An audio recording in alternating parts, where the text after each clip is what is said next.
What's up, everybody? Welcome to For The Record. I'm your host, Markman. I've been waiting a long time for this guest to come on the show, okay? She's not 5%, unless you're talking about the top MCs. I hear you. The Grammy-nominated Rhapsody. What's up? What's up, loved one? I finally made it. Nah, man, this was, I feel like the last time, I think for Layla's Wisdom, I don't know if we had the show. No, you didn't. I didn't develop because I've been dying to just get you here, but we had to verify before. Like, you've been the genius Yeah, I've before. been to verify, but this is my first time being able to sit and talk with you like this. This is my first time being able to sit and talk with you like this. So I don't know who's more excited. Yeah, but Eve is out. This album is special. I feel like throughout your discography, right? You've always found ways to pay homage to those that came before you. If you even think back to the early days, like the Thank Her Now. Yeah. You know, even Layla's Wisdom in a way, like dedicated to your grandmother and things that she taught you and instilled in you. And then you're always out of name dropping your inspirations or working them into the wordplay of your lyrics to be very clear on who helped to get you here. Right. But then Eve is just like an amazing display of that, with the concept being that every song is named after a Black woman. Right. Where'd you come up with this concept? How did this all work out in your head? So, like you said, I've been doing it subconsciously, but consciously at the same time, here and there, whether it's like Betty Shabazz or Tina Turner. But I was doing an interview last summer, the summer of 2018, for Layla's Wisdom, for the Oxford with a guy named Lamar Wilson, and we were driving around, and I passed him the aux cord, like, play what you want, and he was playing Nina Simone and Roberta Flack, and he was like, Rap, you got to understand, you come from this lineage, like you're an extension of these two women, they're part of your family tree, like Nina Simone and Roberta Flack. And I looked at him like, because as an MC, I never really thought about it like that, though I was inspired by him. I never thought of like, I don't sing, so I'm like, I'm from the Lauryn Hill, but it's like, yo, you are like, you're soulful, you know, you're truthful in your music has message, it has purpose.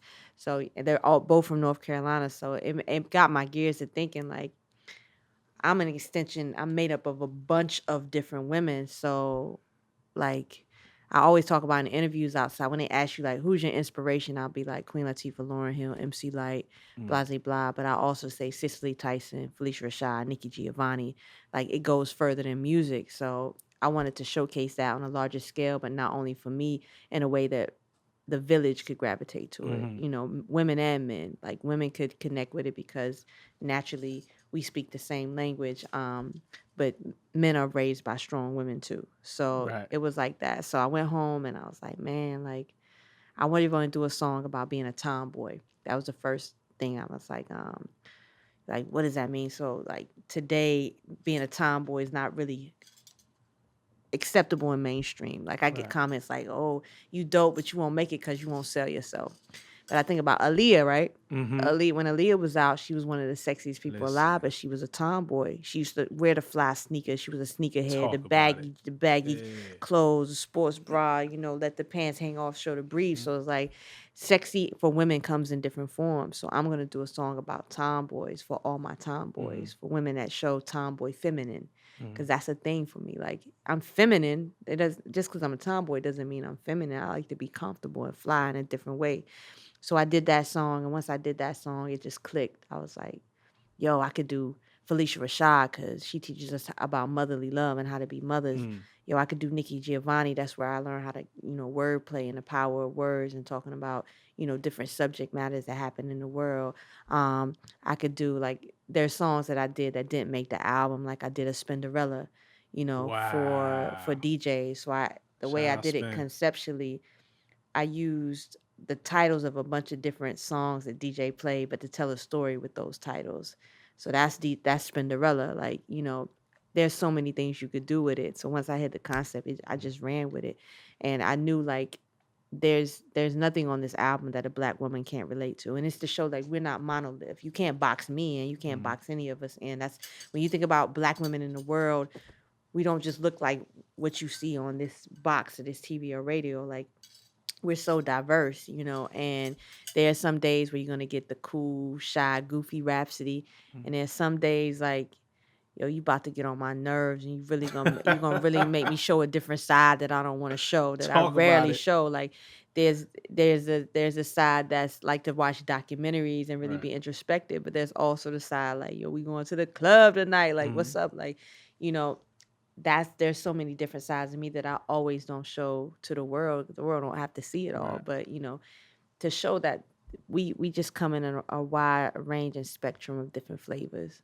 So So creatively, the Aaliyah record is what's kind of set it yeah, off it kicked it off. for you. So by the time, because last October on the Jamla album, Mhm. you did Sojourner with Mhm. J. Cole. That's about October-ish when Mhm. that dropped. So you already knew I where you was already going knew. with it Yeah. at that point. I already had that record. That was early on. That was one of the after Aaliyah. That was probably the third or fourth song we did. Was a Cole record, and I finished the rest of it probably 80 to 90% in the month of December. Wow. But I did songs here and there, but a bulk of it I really did in December, and I think that bulk was the main bulk that made the album. Right. Because originally I did so many women. I was like, man, I gotta have a part one and part two, because part one, if you hear this album, it's me making bigger records and Absolutely. experimenting with the sound more, but not losing myself. And so the next one was gonna be like I was gonna have the Felicia Rashads, the DJ Spinderellas, like what I'm known for. It's just a different energy that they didn't fit, because I wanted to showcase. There's so many dope women. I wanted to showcase them all, but yeah, like we did Aaliyah, then Sojourner was next, and we put that one on Jam as a Squad because there's so many other dope artists on my label that we Yeah. wanted to have a way where it would bring people's attention to them. Obviously, So, yeah. we let one go. And people been waiting on me and Cole to work forever, Yeah, so yeah. that was a gift. And it's dope, and it's a lead in. It almost serves because Yeah, it's still part of the album. It's still very much a part of the Eve right. experience. Your last album, Layla's Wisdom, Mhm. Grammy nominated. Mhm. Did anything change for you after that Grammy nomination? Like, were you expecting to wake up the next morning and feel different, or and was that the case, or was it kind of like business as usual? It was business, but in a different way, because being nominated at the highest level of music, it validates you in a whole different way. Right. Where it's like now when people speak your name, they could be like attach something to it. It's just not Rhapsody who signed a Ninth Wonder who signed a Rock Nation. It's like Rhapsody was 2-3 time Grammy nominated. Right. Like, and it's like, oh, okay, like it carries different validations. So it made business just a little bit more heightened. And when you can validate, people open up more. They're more receptive to like, okay, you got nominated for a Grammy. It's got to be worth the listen. Now Right. I'm more open to listen to you and to follow you, and you know people cheer for you a little bit harder because it makes their how they give you to the world easier. So yeah, I mean things really started to open up a lot more. I did a lot more shows, a lot more festivals. It was the energy just changed. No. You have a little bit more momentum, and I think that was the biggest difference. But I didn't wake up like I didn't know how it was going to change. Everybody else was telling me like, "Oh, like it's going to be different now." And it's just like I don't know, but however I walk in it, I'm gonna walk in it. I don't even want to think about it. Like whatever comes with it, comes with it. And that's how I approach everything, whether it's getting Grammy nominated or BET Awards or coming out with a new album. I never go into anything with expectations Right. ever. Like it's always like, well, whatever comes from it, I'm gonna build off of it and just try to be a bigger and better me. And that's what everything is. All right, this is the next building block. This is the next building block, and that's how I approach everything. Right. Now that's dope, and as long as I follows you and knowing you, you never seem to be the type to really seek validation. Like obviously, if it comes, you open to those type of accolades or those type of acknowledgments, but it never felt like that was the mission or the purpose or the end goal for you.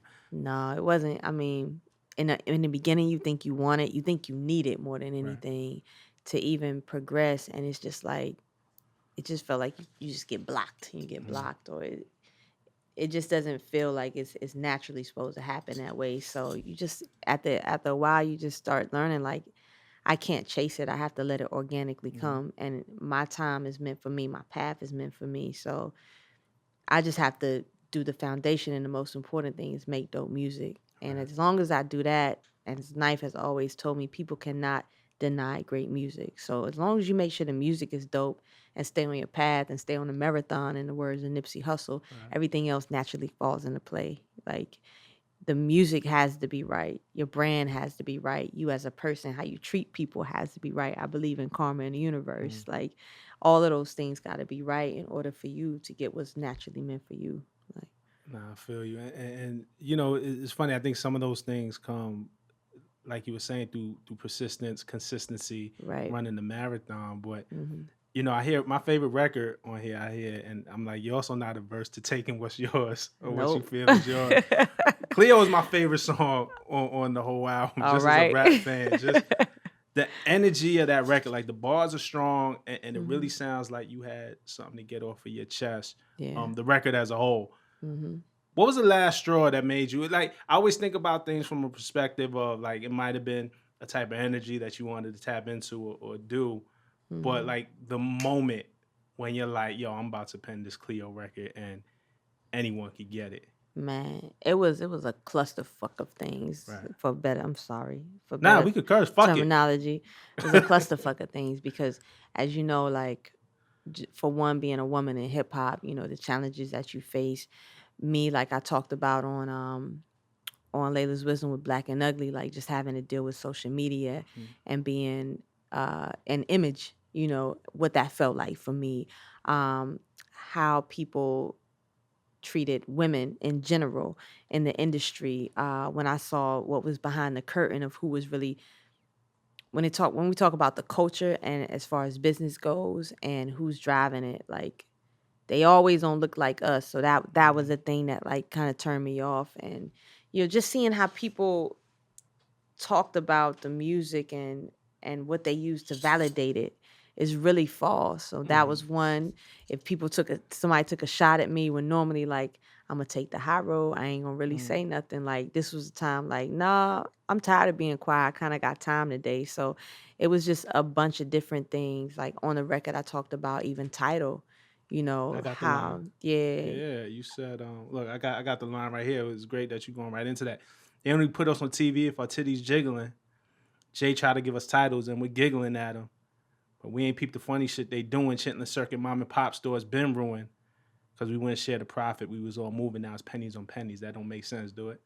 That's what I mean. Like it always bugged my mind where you have a black man who creates a platform for artists and an indie artist that pays the most out of all streaming services, and we laugh at him and it's like I ain't supporting that. What you Right. mean? Like why do you have somebody that wants to do right by you in the community and that's from the culture and cut from the cloth, but you don't want to invest your money in him? You rather give it to somebody who does not look like you, Right.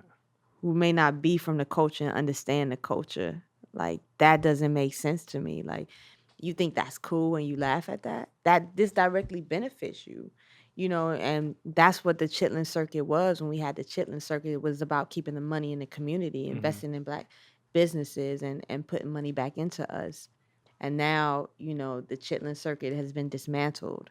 Our radio stations have been taken away from us. DJs don't have the power to play what they want to Right. play. So now you're programmed to listen to something over and over again. Why do you think they choose to feed you the music that they need? It ain't because it's like, oh, this is so hot. There's a reason behind that. They don't want you to have balance and be smart and know how to think. Right. So everything is connected, like, but you feed into it because you've been given this illusion that, yo, that's not cool Right. by whose standards. Right. So it's just, it's just giving ways of giving people just a lane to think about. Like, does that really make sense to you? Yeah, I feel like that in me sitting in this position now, being a guy in media, Hmm. media to me still doesn't tell what's cool. It's like the culture decides. The culture's supposed to, I've yeah. never been comfortable with the term. Sometimes people might say, journalist, tastemaker, gatekeeper. Like Right. the gatekeeper, tastemaker, like just don't sit right with me. Ain't no gate to keep. Like it's a Not in the communal thing. culture. Right. You know what I mean? So now that's dope. We on the same page. One thing that made me laugh. Look, I'm gonna get right into it, man. I already know where you going. Come Yeah, on with it. you got my man B Dot from Rap Radar. Uh, uh, Now they say I ain't elite. On to the next. Don't take time to address opinions that ain't Knife, Dre, or Jay-Z. Only rap radars I need are them in the streets. So you hear everything. I think maybe for the fans who don't know, I think Charlamagne had did a tweet and said that you were an elite MC. Indeed. And B-Dot responded and told Charlamagne to cut the bullshit. Right. I think Ninth sent the tweet after that. But you see everything. Like I see everything. I might not speak on it, but I see everything, every single thing. And I'm fine with people having their opinions. I don't expect everybody to like me, but you're not gonna disrespect me. And it just was weird to me. Like Charlamagne made that tweet out of support. If you don't agree, then just don't say anything. But to take the time out of so many other MCs who I know that I'm way better than, that you don't do that for. Why you gonna tear down a black woman like that? Right. Who rhymes just as well as the men? Like, don't play me like that. I think that's disrespectful. And for you to have the position that you have to understand what you say carries weight. Right. So for you to say that, there's gonna be somebody that may not even tune in to want to listen to me just because you say that.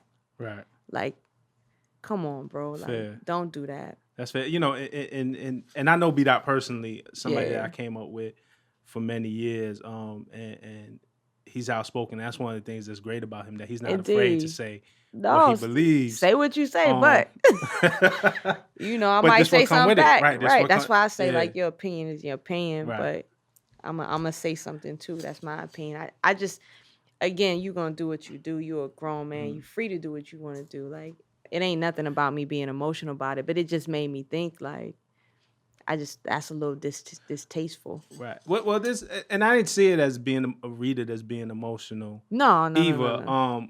What it opened up for me was rap. Rap is rapping, and I'm kind of afraid, but also intrigued to see you in full battle mode, like maybe with another rapper. Like, I'm like, yo, rap kind of don't play fair. Like, she might throw the dirt in your eye and kick you, and you won't, and then give you a wedgie, and you might not even see it coming. You know what I'm saying? Is battle something that, just the MC side of you, is that something that you into? Like, what would it take to get rap kind of back and forth with somebody? You just gotta say my name. That's it. If you don't say it, then people talk about, oh, this person talking about you took a shot. If you don't say my name, it's not real. If what did you say, I don't know, it's directly directed at me, then it's whatever. But if you say my name, then it is what it is. Like, that's hip hop. You know what I'm saying? Like, I'm never been afraid to say that. Like, am I a battle rapper? No. But I know how to address things. I know how to work bars. I know how to rap. So it is what it is. Like, you can't be in this culture and never ever be prepared for that. Like, I was having a conversation with Kendrick, and we were just talking about battle rapping in general. And I was like, bro, you don't even understand. Like, every day I drive in a car, and I think of battles lyrics to say at people in case they come at me, like, subconsciously. Right. That's how I always think. Like, you always got to be ready and on your toes. Like, as MCs, I think cut from the cloth that me, him, Cole, Crit, Chance, that we all cut from. Like, you can't ever not be ready. Like, you always thinking in your head, like, yo, I'm sizing you up. If you ever try to come for me, I've been already killed you. Because sometimes, and here at Genius, we look into things deeper than most, and me personally, the way I'm kind of in tune with hip hop, there might be like little subs that I catch. Like, you can almost see a battle brewing, like if you really got kind of your finger on the pulse and you see it. Have you ever been in a situation where it was like the rest of the world might have known? Like, sometimes somebody might send a shot and it's like, oh, you don't think I caught it? I caught it. They might not have heard it, but I caught it. Has it even got to that point with you? From somebody else? From somebody else me? at you, yeah. Oh, MC-wise. nah. I've never. Right. Nah. People will be like, nah, I've never. They be like, oh, she talking about such and such, or they talking about such and such, and I go back. I was like, nah, that's too broad.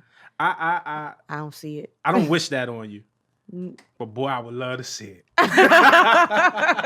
So, you know what I'm saying? For the sport of it. Like Cleo was one of those records. That's why I love Cleo so much. Cleo was one of those records that I was like, oh, she got it in a serious way.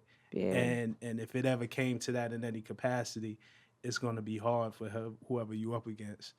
I mean, I don't. If it happens, it That's happens. dope. But we gonna have fun. That's hip Right. hop. Like, I think it's fun. Mm. It's words. It's competition. Like, let's go. If we gonna go. Like, may the best person win. But we gonna go. We gonna rock if we Right. rock.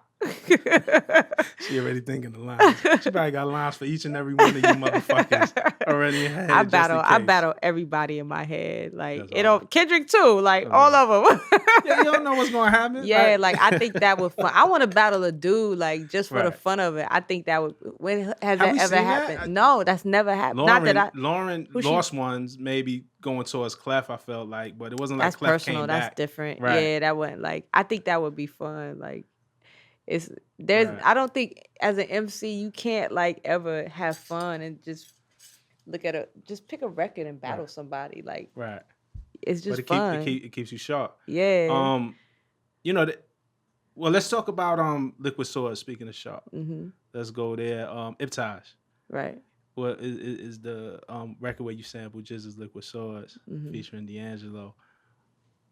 First of all, to get Jizz and D'Angelo on the record, I remember they collaborated back in the day on Jizz's record Cold World. So to kind of reunite them, it's just like subtle nods to hip hop that might not be obvious to most people. So how'd you get Jizza and D'Angelo on the same record? It was so organic. Like the way I say what's meant for you and the time is meant for you is it always falls like that. Like I was inspired to even flip an old Wu-Tang joint from Nicole Buster's record You. Like I loved it so much. So I told Knife like, yo, for the album I want something that feel like that, but I want to do it Nicole. And for whatever reason we couldn't connect. So Knife had already picked Liquid Swords. So he was like, well, I said, I'm gonna just do the record. Like, we'll just figure out the rest later. I'll do it all by myself or whatever. He was like, well, first we gotta ask Jizza, can we use it? I was like, touche. Right. You know, you can't. That's his record. Like, but hold, yes, you can't. It's code and it's culture. That's his record. You just can't do it. Like, you gotta ask for permission. So we did that. And two is like, if you're gonna have a feature, he has to be on one of them. You at least have to have the opportunity to ask him. Like, I mean, can you bless it? And he said yes, which it's crazy because he don't come out that much. Yeah, nah, D'Angelo for nobody. Even Jizza. Right, Jizza too. Don't either. Yeah. So the way we got to D'Angelo was we were waiting for Jizza to do his verse. And we were in the studio at Jungle City in New York. It was me, Knife, Guru, I think Worry was there, Charlemagne and Joe were there. Yeah, they were there by that time. We was just doing light mixes. And Knife got a phone call, and it was, the phone call was about scheduling out, when we could kind of get Jizz's verse, because we was working on tight deadlines for the album. And within that conversation, I just hear D'Angelo, because it's quiet, and whoever's on the phone, it's kind of loud. I wasn't eavesdropping, but I just heard D'Angelo. So I was like, I know what y'all talking about. Where did D'Angelo come in this? And Knife gets off the phone. He was like, you ain't going to believe this. I'm like, what? And he was like, well, he said he's with D'Angelo. He's a fan of yours. He's a fan of mine. And he just want to play on the record. Like, he think it'd be dope if y'all do something just what he say. And I'm just like, whatever he want to do, like, he can sneeze, he could play, he could do whatever. I'll send him the whole album if he wanted. So they played him the record, and D'Angelo was like, he talked about he loved it. He talked about Cold War World. Yeah, Cold War. And, how much of an inspiration Wu-Tang was for him at the time in that song, and Jizza, and he wanted to get on it. That's how it happened. D'Angelo wants to get on your record. That's the universe. That's all. That's crazy. Yeah. But without having Jizza on it, without it being Liquid Swords, it wouldn't have happened like that. Right. Even though he's a fan, I probably could have sent him any other record. I don't think it would have been the same. It was just the emotional connection that he had with that record, and it took him back to a time and experience. Everybody I play it for, that's exactly the memory it has. Even when I got with Misa to direct the video, she talked about how much that song meant to her and Mary and Wu-Tang. Like, and I was like, wow. And then she goes to LA, and she FaceTimed me with Mary in the car, and they actually like tripping about it. Like, Mary, like, trying to catch a wave. This is my joint. And I'm just like, she did the Mary dance. She did the Mary dance, trying to catch a wave. Like, it was crazy. So had Knife not picked that particular sample, I don't think the story would have been the same. Right. That's super dope, man. It's a great story, and I love, because it's funny, because technically from a business standpoint, Knife and you could have probably gotten away with sampling the record without hitting Jizza because Jizza sampled the Mm-hmm. record. So if you just Right. went to the original Indeed. source material, but you said out of a respect thing, Yeah, it's obviously I cold. used the hook. He still has to sample, Yeah. sign off on the hook.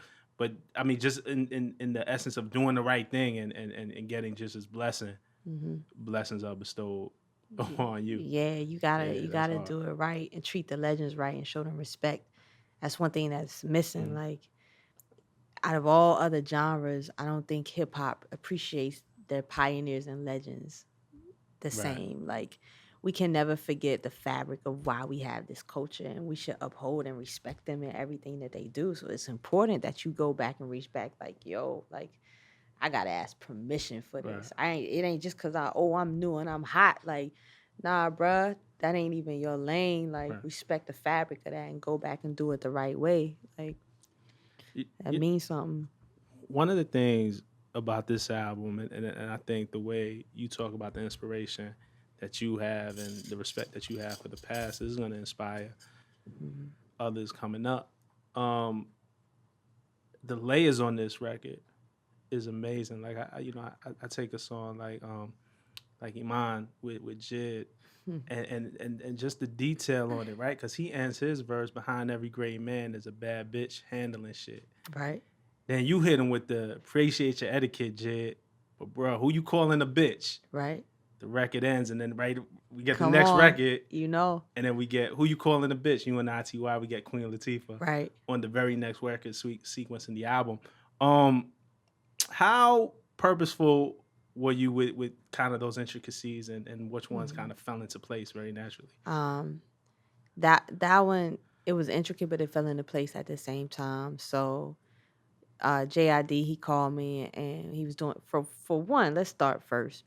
He recorded the verse on an ironing board. Number one, like no What do you lie, mean on the ironing board? on an ironing board. So he's on tour, and I'm in LA because we working on the record. He FaceTime me. He's like, "Rap, I want to show you like this real hip hop. I told you I was gonna get it to you by any means necessary." So he shows me a picture, and I'm like, I gotta turn my head. Like, is that what I think it is? So it's an ironing board upside down. So where you iron the clothes on is on the floor, and the Right. legs are crisscrossed like this, and the microphone's wrapped around the legs, hanging down. He's laying on the floor so he can record his verse.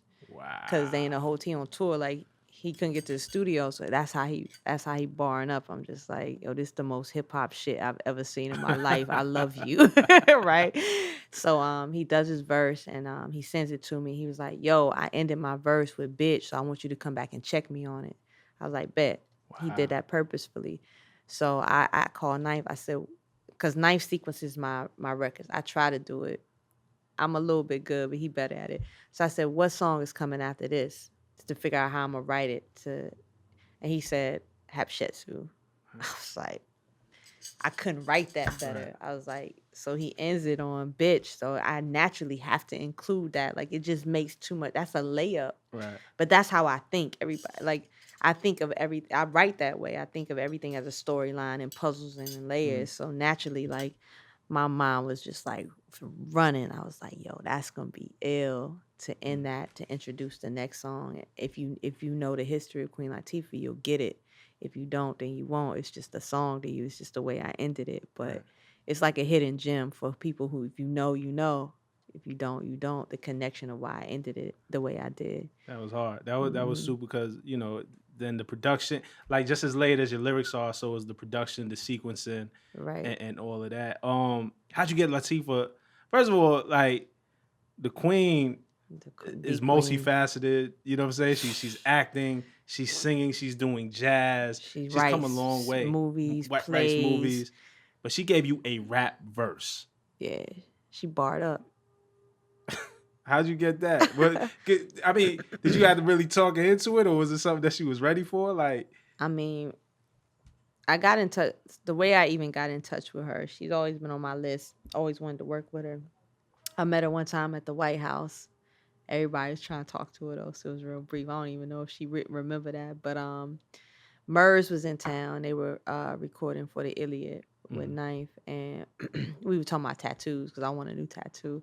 So Murs was like, he pulled up his shirt and he has Queen Latifah tattooed on his rib cage. I wow, was like, yo, that's the illest. that's one of the illest tattoos I've ever seen.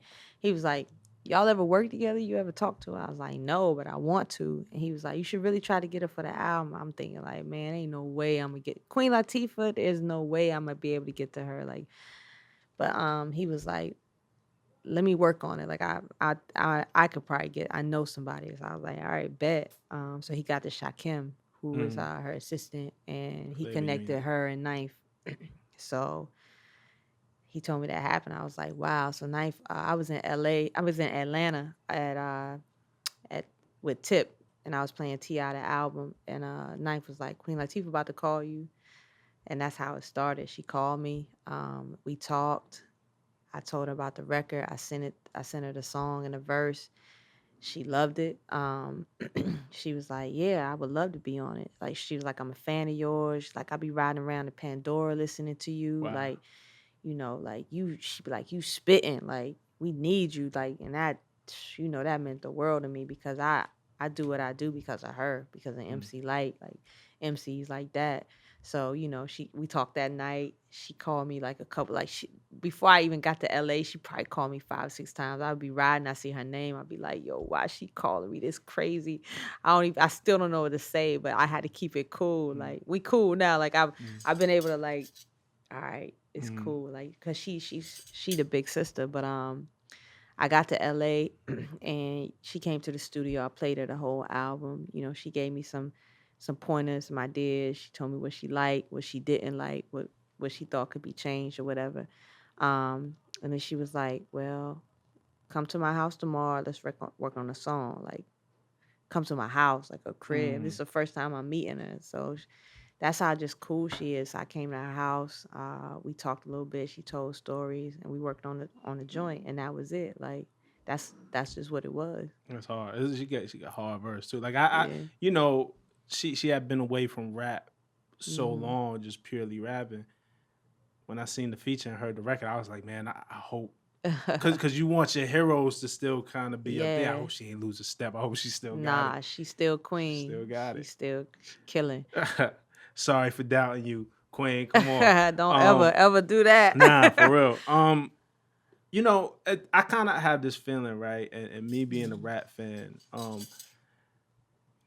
I often question how do rap fans actually like rap, like the art of rap, like how do we value lyricism versus how we just value something Vibes. popular or Yeah. vibe or and you're a lyricist and Yeah. I think you probably place yourself in the lyrical rapper category. Mhm. Do you sometimes find that limiting or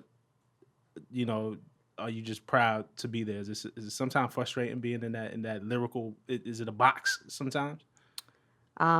People try to put you in a box. I think the key is to not put yourself in a box.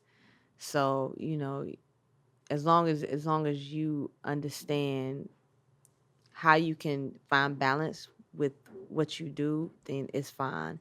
And there's so many examples of that. We look at Jay. Jay's a lyricist, but he found a balance between catching the vibe and mirroring that with lyrics. Kendrick has also mastered that. So it just took me some time to where it's like there's a middle ground where you still can be as lyrical as you want and you can still catch the vibe.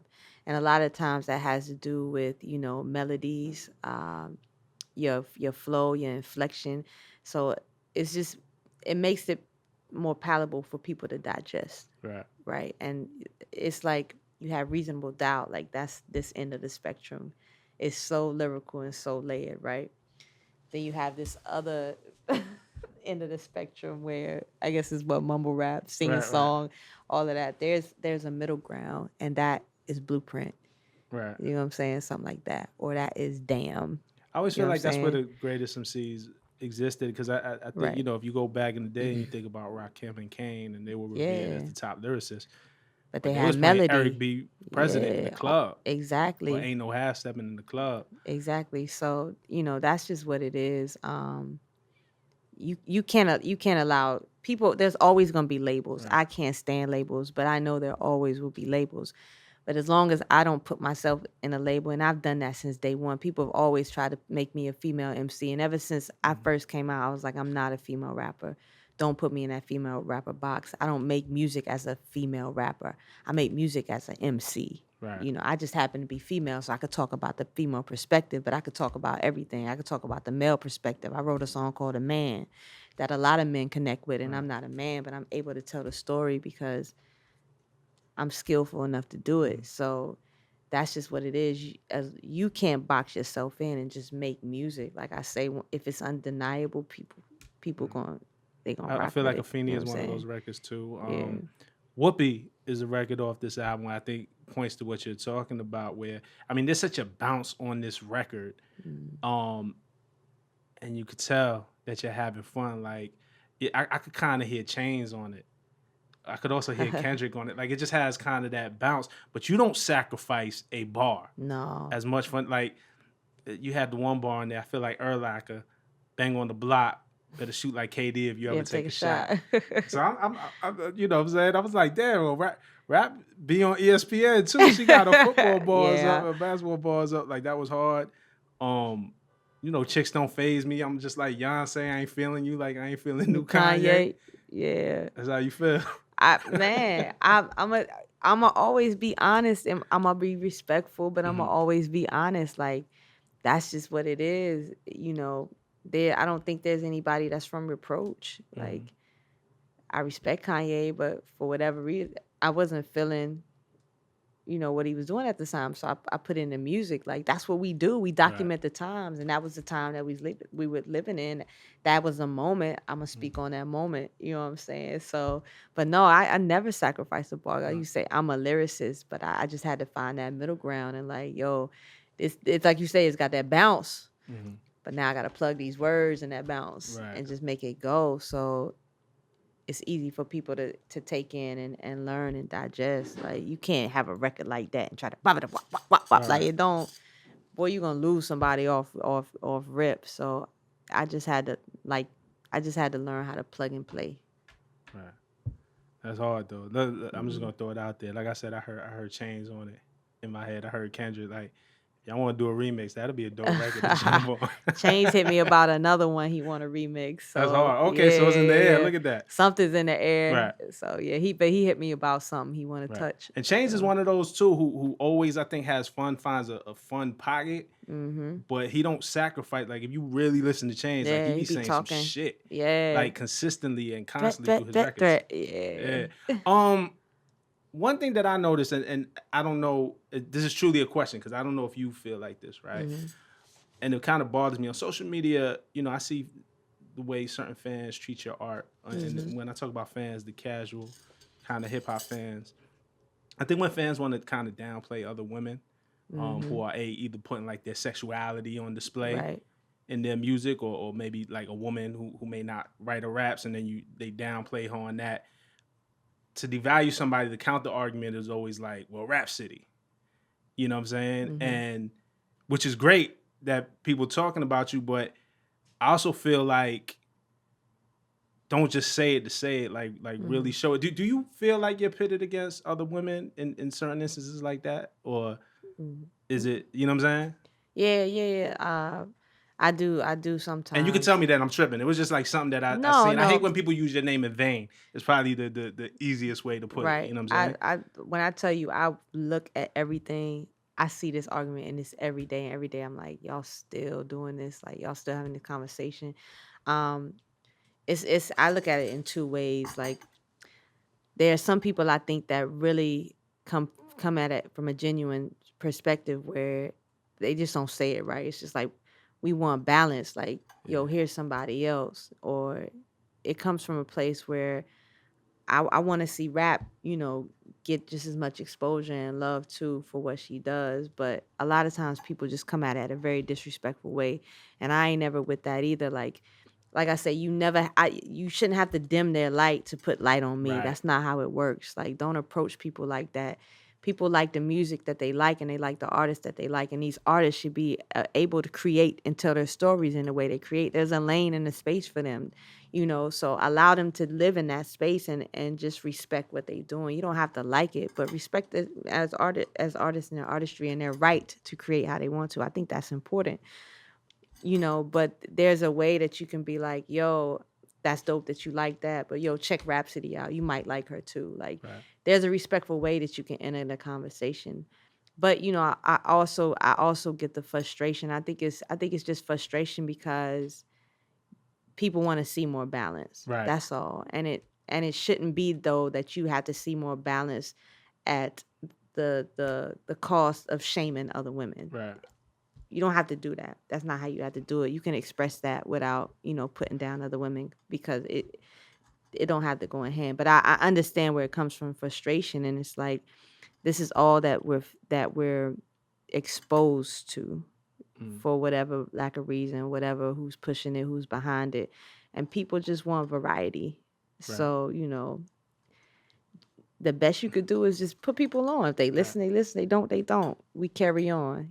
I ain't tripping. If I ain't tripping, you ain't got to trip. Right. That's what I'm saying. So, that's just how I look at it. I just want to see the conversation be more respectful. Like, respect these other artists. Right. It's cool. Like, that balance is important that you talk about. like the guys can do it. So you don't be like, oh, all I hear is Gucci Mane and Migos. Like, what about Kim? Like, nah, like it all can coexist together and it's all cool. So I just think it comes from a place of, we want to see Rhapsody and a No Name and a Lakaylee 47 and a Tokyo Jess and a 3D Nat T, because it's not just me, but we just want to see balance. Like, women who may not look this way and rap about this way get just as much love. Right.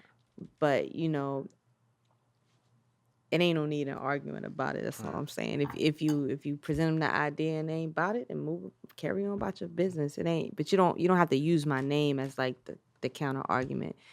So right. Well, you're always gonna get love over here on this side, man. Yeah. I really feel like you one of the coldest.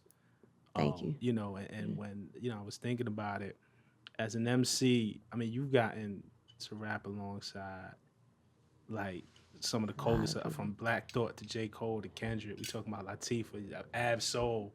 You and Crit got a joint. You and Jean Grey. You and Fonte. Like, when we talking about MCs, you know what I'm saying? Was there anyone that you've worked with thus far that like just super excited you? I'm talking about like as a MC. Like, fuck, I can't wait to get on the record with such and such. Man, the person like I can't wait to get on the record with was probably Queen Latifah out of all of them. The person I was just like, bro, this dude might eat me up. That motherfucking Black Thought. Yeah, let me tell you, boy.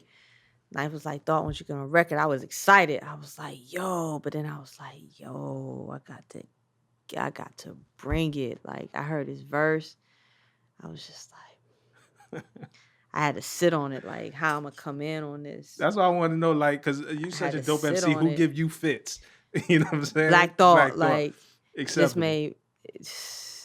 And then like Kendrick too. Like, he's so dope. Like, when he sent me the Complexion verse, he sent me his verse. Like, you know what I'm saying? He just sent me the beat. MC shit. Like, MC shit. Like, go. So I'm just like, I'm trying to like, and I have to tell myself, like, you can't overthink it. Like, he tapped you for a reason. Just do you. Like, and that song, even, I had to tell myself that this ain't even the moment for that, because that the concept and the idea for this song is so much bigger than like who got the best verse. Like, we really trying to do something positive, but at the same time, I wanted to make the record. You know what I'm saying? So I wanted to deliver. But as an MC too, you like, I don't want him to eat me alive either, because like, it's Kendrick, boy. I don't sleep on you. So you get it too. You get this work. Everybody can get it. It's just like you just got to find a time and place and balance. But everybody, like, I always look at myself as an underdog in everything, whether it's Crit, whether it's Kendrick, Cole, Black Thought.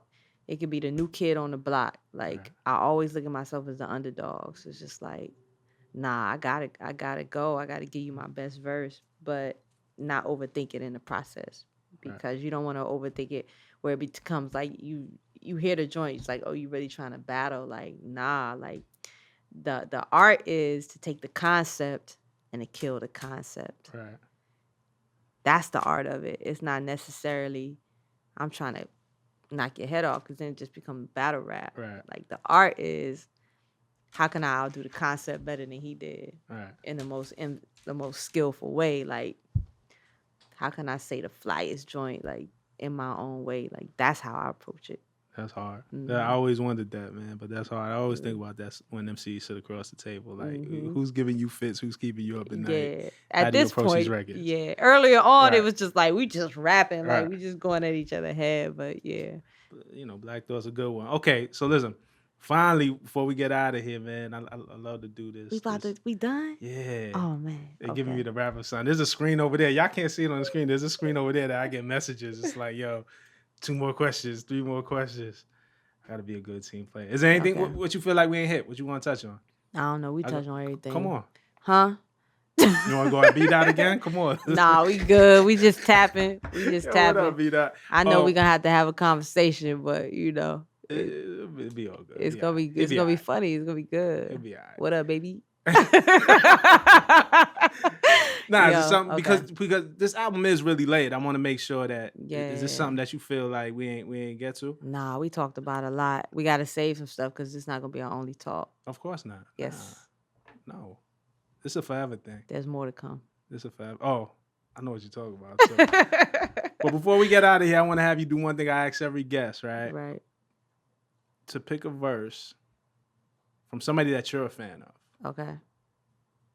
And rap that verse a cappella. Okay. I play my enemies like a game of chess where I rest. No stress if you don't smoke cess, yes. I must confess my destinies manifest in some Gore-Tex and sweats. I make tracks like I'm homeless.